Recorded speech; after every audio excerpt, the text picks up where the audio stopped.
Sportster? That's a girl's bike.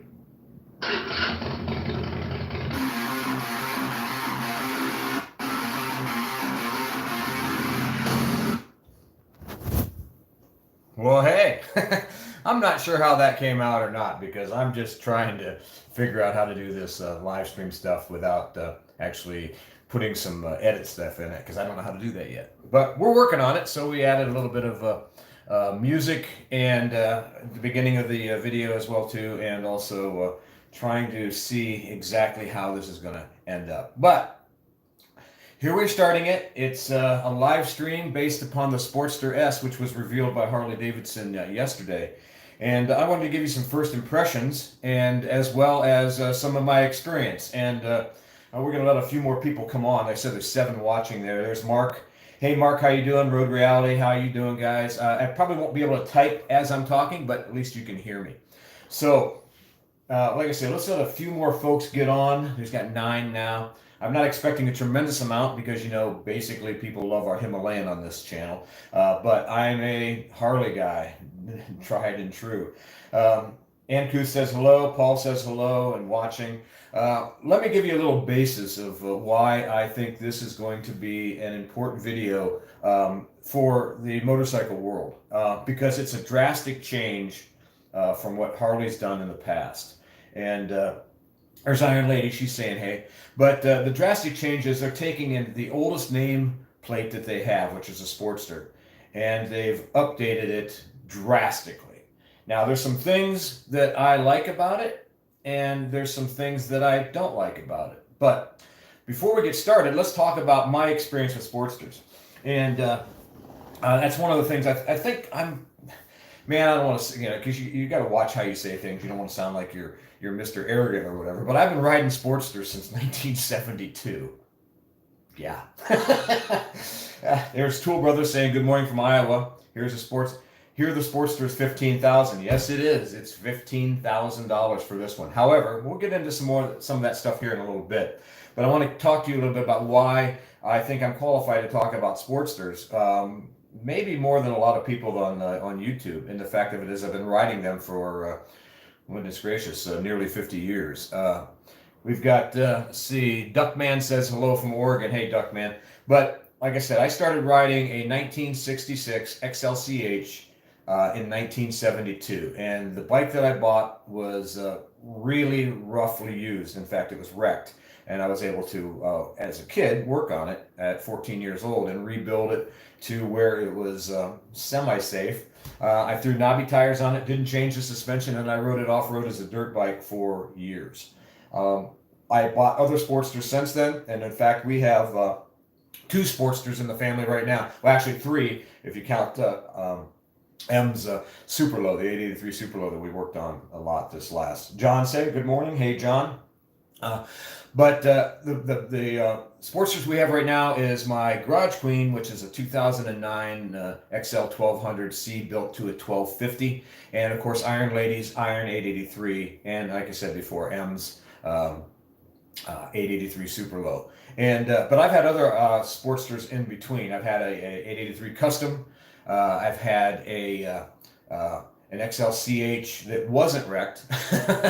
And I was able to ride these bikes everywhere. In fact, I've been to California 9 times on Sportsters. And people say, well, you can't ride them far. The ones I rode on were 1,000 cc's and, of course, the 883 cc's when the later one that I bought. And I'm able to ride it long distance, and I have no problem with it. I simply love the Sportster. And I put at the beginning there that people say it's a girl's bike. It's the farthest from the truth. People who say it's a girl's bike have never ridden one or have no idea what they're talking about. I claim, and I get a little peed off about that because it can be a beginner bike, but it is a fantastic motorcycle, period. And I think the Sportster brand has lasted so long just because of that. The guys who say that it's way too small and stuff like that probably have never ridden. You know, there's a lot of guys that ride Harleys that they do it late in life. They'll hit that midlife crisis about 45 or 50 years old and say, I gotta have a motorcycle. I'm gonna get a Harley because I can find girls. And they jump on a Softail or they get a Street Glide. I know. Not me. But they get a street glide, and then they go out cruising and say anything that's smaller than that's no good. It's like complaining about, if you started riding a Honda, 250 Rebel, and then claiming that once you get your Goldwing that all Rebels are terrible. That's ridiculous. No, the bike is fantastic in its own right. It runs great. It's a good beginner bike. It's a good end of life bike. In other words, I know a lot of guys who they can't handle the Road Kings and the Super Glide, or not Super Glides, but the Street Glide. Me too. But the Road Glide or anything like that, so they drop down to a Sportster because there's no Dynas anymore or no FXRs in between. So they drop down to those and they ride those, and they love them, and you can tour on them. You upgrade the suspension on a 1200 before this even started. The Sportster S, and you can ride it cross country, and I have, and like I said, I think it's one of the most fuel efficient at the time bikes that Harley ever made, and it's just fun. It's a fun motorcycle. It handles great in the whole 9 yards. So let's talk about my first impressions of the Sportster S, and my first impressions is simply put, I don't like the exhaust. It reminds me of that goofy FXDR, and that's the first thing I don't like about it. As far as the looks, I think it's going to be great. And the most tickled I am about the entire thing is they did not ditch the Sportster nameplate. That's the biggest plus I can see. The second plus it is when they announced it. If you watch the video, which I did when they were over in Scotland riding some of the roads over there, the first thing that they did was tell you this is the introduction. The Sportster S is the introduction to the new Sportster line. So I am not going to make any negative comments on Sportsters that are not in the works yet. In other words, I love the Iron 883. I love the 1200 Custom. In fact, I mentioned in videos earlier that I thought that the Custom should be like the Softail Standard. I think it should change it to the Sportster Standard, just like the Softail Standard or the Electric Glide Standard. That gives you a place that you can expand from there. And maybe they will do that. I don't know. But what I want to talk about basically is my first impressions. So the first impressions is I hate the exhaust, and I hope, because I see it's kind of tucked under that seat pad there on the one side, that you're able to change the exhaust up and have a more cleaner look on future bikes. Not this one. Not this one. I hope they change that seating arrangement. Another thing I don't like is that there's like a bracket underneath. It looks like a fairing or a bash plate. It's not a bash plate, it can't be. But I think it's like a little fairing underneath it. I just don't like the way that looks. However, the exciting part about it is that engine. They call that the 1250T torque. And it's jumping out at, 121 horsepower? Wow. If you look at the old Harleys, the old 1200, I'm looking over here, it was 73 cubic inches, which is similar to what the 1250 is now. But you're talking about an engine that placed they don't even list it, but probably around 75 horsepower is all. I know it did 73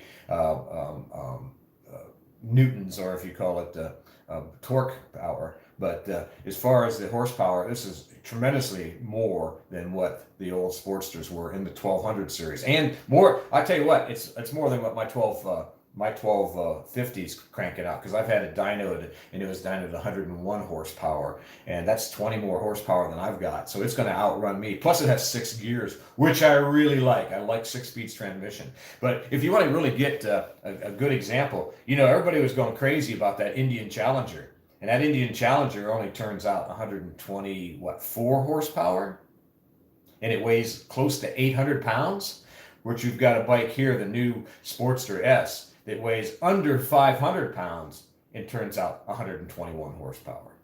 That thing is going to frickin' fly. And the lean angle is greater. The old lean angle was 27 inches on the, let's say if you look at the Sportster 48, I think it's 27 degrees, not 27 inches, 27 degrees. And the new Sportster is, I think at 32. Let me check real quick. I'll look as we have 34. So you got a 34 degree on both sides lean angle, which that's why that pipe's up so high. Let's see what people are actually talking. Let's see what they have to say. Gary said that would be That would be as saying the old Bonneville's a girl's bike. Exactly. Dunlife says only disappointment was the price. Calling a Sportster didn't surprise me. 40 and 34. I think you're guessing at what I was just talking about with the lean angle. It being 15,000 puts it in the middle of the soft line. It does. I mean, but again, you have to understand, and this is what I'm counting on. This is their introduction. I think there's going to be a smaller version of a Sportster with a similar engine down in the 900 cc range. This is my prediction. I have no idea. I don't have any privy. I don't have any information from Harley Davidson, but that's what I would guess that they would do, which would drop it down probably around 10 grand or maybe 11, something in that range. And as far as the horsepower and things like that, it'll probably be about 80 horsepower if you start doing the percentages off. Road Reality said I dove into the stats yesterday, 34. Yeah, exactly. Same thing. I've got it sitting right in front of me. As far as the price, that's one of the negatives I don't like either. But again, I'm going to get to the point where I think that it is going to be something that is going to change because they're going to introduce other Sportster models in that engine line. And I think that's a really good thing. Now, I'm not a huge fan of water-cooled engines. I never have liked them. I've run air-cooled my whole life. In fact, let me think. No, I've never had a water-cooled engine. I've ridden some of them. I don't like all the extra weight and all the extra garbage that's on there. But since the Sportster S is, under 500 pounds, and let's say an 883 is, 545 pounds? So it's actually going to be about, 60 pounds lighter than an Iron 883, which is one of their lightest, Harleys made. That's not so bad. And the fact that it is, I'm not sure. I can't wait to get on one. It looks like they put the pegs up back where the XLCHs used to be back in the 60s, which were a little higher and up, which is going to give you that lean angle. But for a tall guy, I don't know how that's going to be because they are mids and are slightly mid forward. And that way you can, grip the tank with your legs better, or that area there, that seat tank area, which is important for canyon carving and things like that and handling. Duckman says, isn't that the Pan American motor? No, it's not. It's similar, but they call this the 1250T torque. And it's got more, it's crazy. It says it's got more torque, but I don't think it has more torque in the lower gears because the gearing's different on the transmission on the Pan America. But what it does is going to give you a more more even power band as it rises through. They're saying, now again, this is all, nobody's ridden one except the guys, that work for Harley Davidson. They say it's a very clean and smooth power band, which is going to give you torque all the way through it. And I think it's pushing out 94 foot-pounds of torque. With 101 at 7,500 RPM, which I imagine is going to be a high rever. I think it'll probably redline around 9. I don't know. Again, I've not seen one in person, and there's not that specs out there yet. The mileage is the same as what a regular Sportster is, about 49 miles a gallon, which is about the average for most. I mean, some of the big Harleys will get 40 some miles a gallon, so that's not going to really be a difference. But what I think this is, is going to be a base platform for other Sportsters in the future. Kind of what they did with the Milwaukee 8 is they have the Milwaukee 8 and it's available in not only the touring bikes but also the soft tails. And the same thing is with their engines all the way through. They had the Iron head in the Sportster for years, and they moved to the Evolution for the Sportster, and it was up until, in fact, they still have them in the 2021 market, except for this new Sportster S. Let's see. Dandris says, looks to me like the Street Series is with a bigger engine. That's what people are saying too. It's the same engine, just reconfigured. The parts look the same. And that's really true. I mean, like I said, but there is some stuff inside, which, again, I don't have privy to see exactly what they're doing different to give it more torque. They may have some stuff in the heads that are different.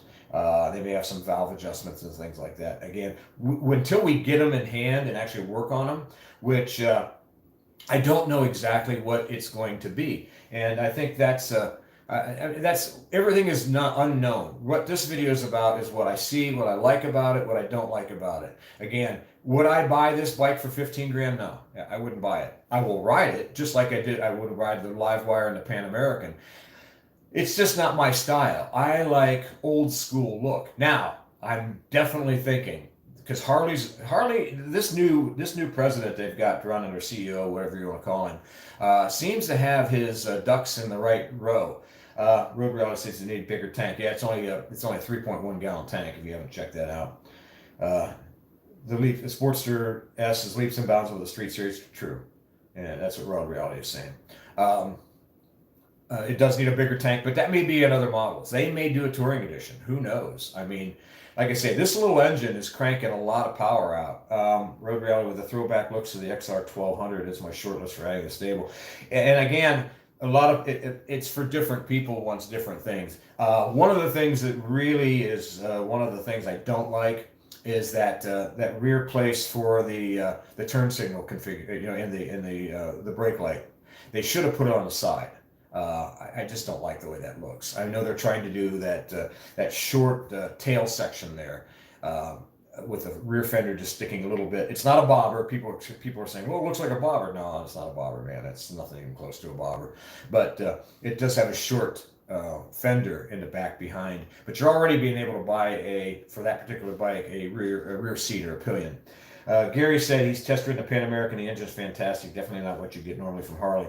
And Todd Brothers says they're trying to compete with Ducati. Well, they're trying to compete for themselves. They are Harley Davidson. They've tried lots of things in the past. They had the V-Rod. They had the FXDR. They had the Livewire, all which kind of went kapooey. They didn't really fit the Harley market. We're not sure what this is going to do. A lot of people were hyper excited about the FXDR when it came out, and it just flopped miserably because it was too radical. Now, they're trying to chase that low-end dollar market, and that's what the Sportster series has always been, and that is the release of Scrambler. Well, they might, and like I said, this whole idea of what Harley's doing with the Sportster platform is hyper exciting to me. I think I was tickled pink when they called it the Sportster S, because I did not want them to drop that line. Again, if you just watched or came on the video, or if you haven't watched many of my videos before, I'm a huge Sportster fanatic. I am definitely a fanboy. I'm a Harley fanboy to begin with, but what made me a Harley fanboy was a Sportster, and that's an XLCH. And I've been riding them, like I said, I've been riding Sportster since 1972, and I would guess that probably everybody that's in the chat right now, I'm older than you, and probably been riding Harleys longer than you've been alive as well, too. But that is one of the most exciting things to me. And I tell you, maybe you can see it in my face, I just love that they're not getting rid of the Sportster. Thumbs up, Harley. And like I was mentioning earlier about this new CEO, with the release of this Revival series and the release of some of these other models that Harley's doing, man, they're listening to us longtime Harley guys. You know, we may be in the twilight of our Harley years. Like I said, I don't know how many more years. I'm thinking at least 20 more years of riding. You never know. Tool Brother says, for a working guy like me, had 16 grand, I'd rather get a soft tail. And, then that's cool. But again, Tool Brothers, we don't know what the other models of Sportsters are going to be. This is just the initial. And like I said, they're taking that engine platform like they did the M8, or like they did when they released the twin cam, or when they released the Evolution engine, or when they released the old blockheads, like I was on the Sportsters, or when they released the panheads and stuff like that. They put them in different models. This may be something that's going to be in that low range, and you may see a new Dyna series with this same kind of engine in it. You never know. It's hard to say. And I'm really curious about what the Screaming Eagle stuff's going to be with it. They may be able to crack it up, because it's 74 cubic inches. They may be able to crack it up in the old 88 cubic inch line, and it should be. And I'm hoping the guys at Hammer Performance have one right now, and are digging into it so they can make it a 1400 kit. Because I'm nuts. Duckman, remember the 09 X? Yeah, it was by far the fastest. Not anymore. This is going to be the fastest without question.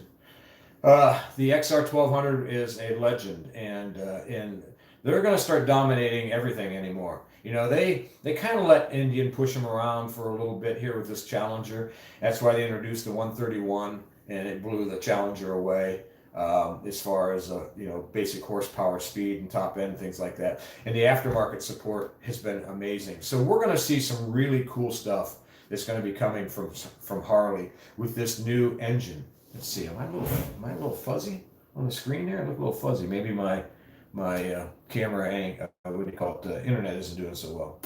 We like seeing here, but the Softail and Sportster S are playing different leagues. Any manufacturer's model line, there's a price overlap. There's usually a bait. And again, that's exactly right. And like I said, to reiterate, this is the base for the new Sportster lines. It's not going to be the only Sportster in the mix. They've talked about that. And I encourage you, if you do that, and I'll put a link in the description down below after we get done with this stuff and I redo it for the people who are watching it late. You'll be able to see what their plans are, or they're not talking about all their plans, but what their plans are for this engine line. And basically what this is they're going to use the Sportster as a venue or a platform for their 1250 cubic inch engine, or not cubic inch, cc engine. Got to feed the chickens. Wait for them to take 5. No. Road Reality says we're seeing here, but okay. And again, the overlap is going to be there. But the emphasis I wanted to talk to you about mostly is Harley did not make a big mistake. Harley made a big swing hit and home run and possibly a grand slam with this, but only time will tell. I think the new riders, the millennials and under are going to love this engine. They love high-tech stuff anyways. One of the things I don't like is the tripper thing, but I do like the round speedometer stuff. Everything's gone to this digital screens. I like analog, but that's just me. I like old school look. This is as far from old school as you can possibly get. However, that doesn't mean that they're not going to do some old school looking motorcycles with analog stuff down the road. We don't know what the future holds. Harley does, but we don't. Let's see, how long we've been on so far? Doesn't say. Probably about 22 minutes. And I wanted to make this about 25 minutes long, and that's where we're going to end it at. So at 25 minutes, we're going to shut her down. Let's see, we got another, Paul says, you sure are a Harley fan, but you're primary motorcycle fan. And that's exactly it. I am a huge motorcycle fan. I love what my uncle used to say when we talk about going fishing, and you'd say, what's your favorite fish to catch or catch to eat? He'd say, I know them by their last name, fish. Well, I'm the same thing. What's your favorite motorcycle? Well, I do have a favorite. However, I know them by their last name, motorcycle. And that's one of the things I love most about this sport and this lifestyle is there's always something new and exciting coming out. Not all that I love, but some that I do. Road Reality says, I get it that they brought out the most expensive model first, bigger profits. And again, and they have a 975 or smaller version. And that's true too. Our goal is to drag the new riders in. They're going to need a cheaper base model to do that. And that's with the Iron 883 in a street. But actually, the Iron 883 isn't to me a beginner bike or an early model. It is one of the prettiest old school looking bikes that there are. I think it's gorgeous. And in fact, when Iron Lady got her Iron 883, I almost kept it, and I was gonna throw a 1275 kit in it, but I didn't. I might buy an Iron 883 down the road and do that. If money was there, I would definitely do it because I love that platform. I love that engine. I love that bike. It is beautiful. And murdered out, and that's what we're slowly doing to Iron Ladies, is we're slowly murdering that bike out and making it completely black in every aspect. But that takes money as well too.